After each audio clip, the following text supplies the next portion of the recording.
বাংলার জনগণ অত্যন্ত বেঈমান, বাংলার জনগণ অত্যন্ত নিমুখ হারাম, বাংলার জনগণ অত্যন্ত কাপুরুষ।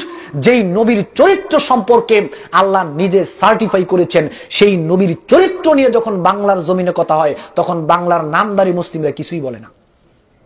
বাংলার জনগণের জন্য অত্যন্ত দুর্ভাগ্য, তোমাদের জন্য অত্যন্ত দুর্ভাগ্য। যুবক শুনে রাখো, আমি তোমাকে বলে যাই যুবক, তুমি শুনে রাখো, তোমার জন্য অত্যন্ত দুর্ভাগ্য। নবীকে গালি দেওয়ার পরও তোমার শরীরে রক্ত গরম হয় না। তোমার নেতা নেত্রীকে গালি দিলে তোমার শরীরে রক্ত গরম হয়, তোমার নেতা নেত্রীকে গালি দিলে তোমার শরীরে রক্ত গরম হয়। যেই নবীর শাফায়াত ছাড়া তুমি জান্নাতে যাবে না, যেই নবীর শাফায়াত ছাড়া তুমি জান্নাতে যাবে না, সেই নবীকে গালি দিলে তোমার রক্ত বিড়ালের রক্ত হয়ে যায় কেন? তুমি কাপুরুষ কোথাকার, তুমি কাপুরুষ কোথাকার, তুমি কাপুরুষ কোথাকার। রাসূলকে গালি দেওয়ার পরেও তোমার শরীরে রক্ত গরম হয় না, নেতাকে গালি দেওয়ার পরে তোমার শরীরে রক্ত হয়। তুমি চিন্তা করে দেখো, তুমি রাসূলের উম্মত আছো কি নাই? ঠিক, তুমি ভেবে দেখো।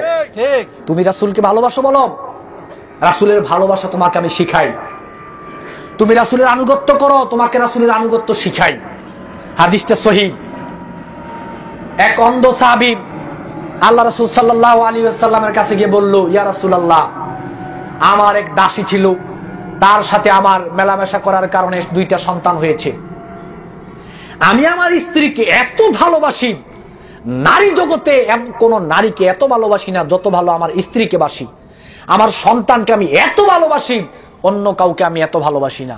ইয়া রাসূলুল্লাহ, আমার স্ত্রী প্রায় সময় আপনাকে গালি দিত।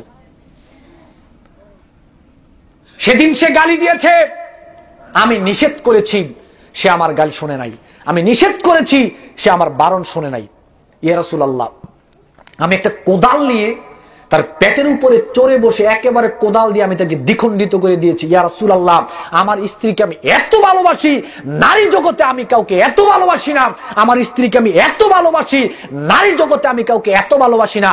আমি চাইতাম না আমার সন্তান মাহারা হোক, আমি চাইতাম না আমার সন্তান মাহারা হোক, কিন্তু ইয়া রাসূলুল্লাহ, সে আপনাকে গালি দিয়েছে, আমি তাকে একেবারে দ্বিখণ্ডিত করে রেখে এসেছি। কাপুরুষ কোথাকার!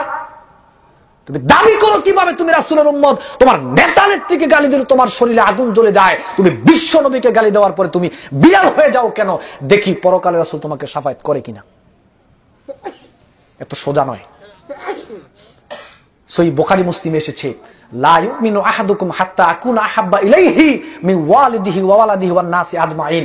ততক্ষণ পর্যন্ত আপনি ঈমানদার হতে পারবেন না যে পর্যন্ত না পৃথিবীর সমস্ত মানুষ থেকে, এমনকি পিতামাতা থেকেও সবচেয়ে বেশি ভালো আপনি নবীকে না বাসবেন, ততক্ষণ ঈমানদার হতে পারবেন না।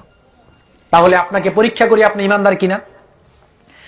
নেতাকে গালি দিলে যদি আপনার শরীরে লাগে, পিতামাতাকে গালি দিলে যদি আপনার শরীরে লাগে, তাহলে তাদের তুলনায় বিশ্ব নবীকে গালি দিলে কতটুকু লাগা দরকার? অনেক বেশি না?